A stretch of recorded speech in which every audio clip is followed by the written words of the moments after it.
Hello everyone, welcome back to my channel. ಇವತ್ತು ನನ್ನ ಅಮ್ಮ ಪ್ರಿಪೇರ್ ಮಾಡಿದ ಸ್ಪೆಷಲ್ ವೆಜಿಟೇಬಲ್ ರೈಸ್ ರೆಸಿಪಿ ನಿಮ್ಮೊಟ್ಟಿಗೆ ಶೇರ್ ಮಾಡ್ತಾ ಇದ್ದೇನೆ. ನಾನು ಮಾಡಿದ ವೆಜಿಟೇಬಲ್ ರೈಸ್ ರೆಸಿಪಿ ನೀವು ವಾಚ್ ಮಾಡಿದ್ದೀರ ಅಂತ ಅಂದ್ಕೊಳ್ತೇನೆ. ಇವತ್ತು ನನ್ನ ಅಮ್ಮ ಸೂಪರ್ ಈಸಿಯಾಗಿ ಒಂದು ರೆಸಿಪಿಯನ್ನು ಮಾಡ್ತಾ ಇದ್ದಾರೆ. ಅದರ ವಿಡಿಯೋ ನಿಮ್ಮೊಟ್ಟಿಗೆ ಶೇರ್ ಮಾಡ್ತಾ ಇದ್ದೇನೆ. ಮೊದಲಿಗೆ ಸ್ವಲ್ಪ ತುಪ್ಪ ಹಾಕಿ ಅದಕ್ಕೆ ಸಣ್ಣ ಸಣ್ಣ ಉದ್ದಕ್ಕೆ ಕಟ್ ಮಾಡಿದ ಈರುಳ್ಳಿಯನ್ನು ಹಾಕಿ ಚೆನ್ನಾಗಿ ತುಪ್ಪದಲ್ಲಿ ಫ್ರೈ ಮಾಡ್ತಾ ಇದ್ದಾರೆ. ನೀವಿಲ್ಲಿ ನೋಡ್ಬೋದು, ತುಪ್ಪದಲ್ಲಿ ಫ್ರೈ ಮಾಡಿದ ಈರುಳ್ಳಿ ಅದರ ಫ್ರೇಗ್ರೆನ್ಸೇ ಡಿಫ್ರೆಂಟ್ ಆಗಿರುತ್ತೆ. ತುಪ್ಪದಲ್ಲಿ ಫ್ರೈ ಮಾಡಿದರೆ ಟೇಸ್ಟಿ ಕೂಡ. ಅದು ತುಪ್ಪ ಫ್ಲೇವರ್ ಬರುವಾಗ ನನಗೆ ತುಂಬ ಇಷ್ಟ. ಹಾಗೆಯೇ ಈರುಳ್ಳಿ ಚೆನ್ನಾಗಿ ಫ್ರೈ ಆದ ನಂತರ ಅದಕ್ಕೆ ಗೋಡಂಬಿ ಮತ್ತು ಒಣ ದ್ರಾಕ್ಷಿ ಹಾಕಿ ಚೆನ್ನಾಗಿ ಫ್ರೈ ಮಾಡ್ತಾ ಇದ್ದಾರೆ. ನಾವೆಷ್ಟು ಕುಕ್ ಮಾಡಿದರೂ ಕೂಡ ಅಮ್ಮ ಕುಕ್ ಮಾಡಿದ ಫುಡ್ಡು ಟೇಸ್ಟ್ ಬರೋದೇ ಇಲ್ಲ. ಅದರ ಟೇಸ್ಟೇ ಒಂಥರ ಬೇರೆ. ಇದು ಕೂಡ ಫ್ರೈ ಆದ ನಂತರ ಸಣ್ಣ ಸಣ್ಣನೆ ಗ್ರೇಟ್ ಮಾಡಿದ ಕ್ಯಾರೆಟನ್ನು ಹಾಕ್ತಾ ಇದ್ದಾರೆ. ಇದನ್ನು ನೋಡುವಾಗ ನನಗೆ ಕ್ಯಾರೆಟ್ ಹಲ್ವಾ ತಿನ್ನಲಿಕ್ಕೆ ಆಸೆ ಆಯಿತು. ನಿಜವಾಗ್ಲೂ ಅದರ ಫ್ರೇಗ್ರೆನ್ಸ್ ಉಂಟಲ್ಲ, ತುಪ್ಪದಲ್ಲಿ ಫ್ರೈ ಮಾಡುವಾಗ ನಾನು ಹೇಳಿದ ಅಮ್ಮನ ಹತ್ರ ಇದು ಕ್ಯಾರೆಟ್ ಹಲ್ವಾ ಮಾಡುವ ಅಂತ. ಅಮ್ಮ ಸ್ವಲ್ಪ ಆಚೆ ಹೋದ್ರಂತ ನಾನು ಫ್ರೈ ಮಾಡಲಿಕ್ಕೆ ಬಂದೆ. ನೋಡಿ, ಫ್ರೈ ಮಾಡುವಾಗ ನನ್ನ ಸಿಚುವೇಶನ್ ಬಿಹೈಂಡ್ ದ ಸೀನ್ಸ್ ಅಲ್ಲ, ಆ್ಯಕ್ಚುಲ್ ಸೀನೇ ಇದು. ಅಮ್ಮ ಬಂದು ಕೇಳಿದರು ಏನು ಮಾಡ್ತಿದ್ದೆ ಅಂತ. ನಿಜವಾಗ್ಲೂ ನಾನು ಕೆಳಗೆಲ್ಲ ಹಾಕಿ ಅದನ್ನು ತಿಂದು ಕ್ಲೀನೆಲ್ಲ ಮಾಡಿದೆ.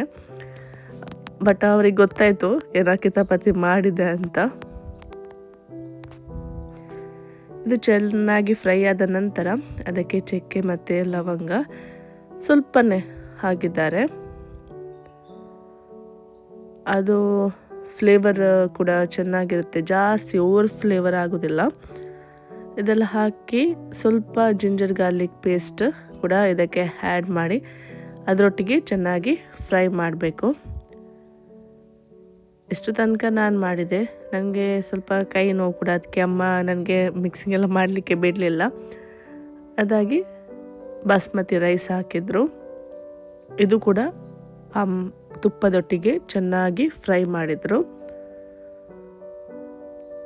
ಅಮ್ಮ ಫಸ್ಟೇ ಹೇಳಿದರು ನನಗೆ, ನನ್ನ ವಿಡಿಯೋ ಬರಬಾರ್ದು, ನನ್ನನ್ನು ತೋರಿಸ್ಬೇಡ ವಿಡಿಯೋದಲ್ಲಿ ಅಂತ. ಅದಕ್ಕೋಸ್ಕರ ಅವರನ್ನು ಈ ವಿಡಿಯೋದಲ್ಲಿ ತೋರಿಸ್ತಾ ಇಲ್ಲ. ಬಟ್ ಅಟ್ ಅ ಪಾಯಿಂಟ್ ಅವರ ಫೇಸನ್ನು ನಾನು ತೋರಿಸಿದ್ದೇನೆ. ಕಂಪ್ಲೀಟಾಗಿ ವಾಚ್ ಮಾಡಿ ತೋರಿಸ್ತೇನೆ ಇಲ್ಲಿ ಅಂತ. ಅದಾಗಿ ಕಾರ್ನ್ ಮತ್ತು ಗ್ರೀನ್ ಪೀಸ್ ಇದನ್ನು ಬಾಯ್ಲ್ ಮಾಡಿ ಇಟ್ಟಿದ್ದರು. ಇದೇ ಆ್ಯಕ್ಚುಲಿ ಇದಕ್ಕೆ ಸ್ಪೆಷಲ್ ಇಂಗ್ರೀಡಿಯೆಂಟ್. ಇದೇ ತುಂಬ ಟೇಸ್ಟಿಯಾಗಿ ಬರುತ್ತೆ. ಇದು ಹಾಕಿದರೆ ವೆಜಿಟೇಬಲ್ ರೈಸ್ ತುಂಬ ಟೇಸ್ಟಿಯಾಗಿ ಬರುತ್ತೆ. ನೀವು ಕೂಡ ಈ ರೆಸಿಪಿಯನ್ನು ಒಮ್ಮೆ ಟ್ರೈ ಮಾಡಿ. ಕಾರ್ನ್ ಮತ್ತು ಗ್ರೀನ್ ಪೀಸ್ ಬಾಯ್ಲ್ ಮಾಡಿ ಇದಕ್ಕೆ ಹಾಕಿದ್ದಾರೆ. ಇದೆಲ್ಲ ಚೆನ್ನಾಗಿ ಫ್ರೈ ಆದ ನಂತರ ಅದಕ್ಕೆ ನೀರು ಆ್ಯಡ್ ಮಾಡಬೇಕು. ನೀವಿಲ್ಲಿ ಈಗಲೇ ನೋಡ್ಬೋದು ಎಷ್ಟೊಂದು ಕಲರ್ಫುಲ್ಲಾಗಿ ಕಾಣ್ತಾ ಉಂಟಂತ. ನಾವು ತಿನ್ನುವ ಫುಡ್ಡು ನೋಡುವಾಗಲೇ ನಮಗೆ ಅದನ್ನು ತಿನ್ನುವ ಅಂತ ಅನ್ನಿಸ್ಬೇಕು. ನನ್ನ ಪ್ರಕಾರ ನನಗೆ ಹಾಗೆ ಪ್ಲೇಟ್ ಕೂಡ ಕಲರ್ಫುಲ್ಲಾಗಿ ಕಾಣಿಸಿದರೆ ತುಂಬಾ ಇಷ್ಟ ಆಗುತ್ತೆ ತಿನ್ನಲಿಕ್ಕೆ. ಈಗ ಅವರು ನೀರು ಆ್ಯಡ್ ಮಾಡಿದ್ದಾರೆ. ಆ್ಯಡ್ ಮಾಡಿ ಅದನ್ನು ಈಗ ಬಾಯ್ಲ್ ಮಾಡಲಿಕ್ಕೆ ಉಂಟು. ನಾನು ಹೇಳಿದಾಗೆ ಸೇಮ್ ರೆಸಿಪಿಯನ್ನು ನಾನು ಟ್ರೈ ಮಾಡಿದೆ. ಈ ಟೇಸ್ಟ್ ಬರಲಿಕ್ಕಿಲ್ಲ. ಅಂದರೆ ಅವರು ಮಾಡುವ ರೀತಿಯ ಅದರಲ್ಲಿರುವ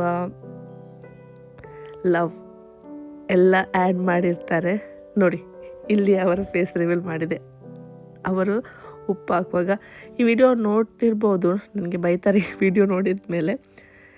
ಈಗ ಅದನ್ನು ಕವರ್ ಮಾಡಿ ಚೆನ್ನಾಗಿ ಬಾಯ್ಲ್ ಮಾಡಲಿಕ್ಕೆ ಇಟ್ಟಿದ್ದಾರೆ. ನೋಡಿ, ಈಗ ಚೆನ್ನಾಗಿ ಬಾಯ್ಲ್ ಆಗಿದೆ. ಸ್ವಲ್ಪ ನೀರುಂಟು. ಪುನಃ ಸ್ವಲ್ಪ ಹೊತ್ತು ಅದನ್ನು ಬಾಯ್ಲ್ ಮಾಡ್ತಾರೆ. ನೋಡಿ, ಈಗ ಕಂಪ್ಲೀಟಾಗಿ ರೆಡಿಯಾಗಿದೆ. ಕಲರ್ಫುಲ್ಲಾದ ವೆಜಿಟೇಬಲ್ ರೈಸ್ ರೆಡಿ. ಇವಾಗ ಸರ್ವ್ ಮಾಡ್ತಾ ಇದ್ದಾರೆ ನನಗೆ, ಮಕ್ಕಳಿಗೆಲ್ಲ. ಅದನ್ನು ನೋಡುವಾಗಲೇ ನನಗೆ ಹೊಟ್ಟೆ ಹಸಿತಾ ಇತ್ತು. ಅದರ ಸ್ಮೆಲ್ ಕೂಡ ಬರುವಾಗ ಟೇಸ್ಟ್ ಮಾಡ್ತಾ ಇದ್ದೇನೆ.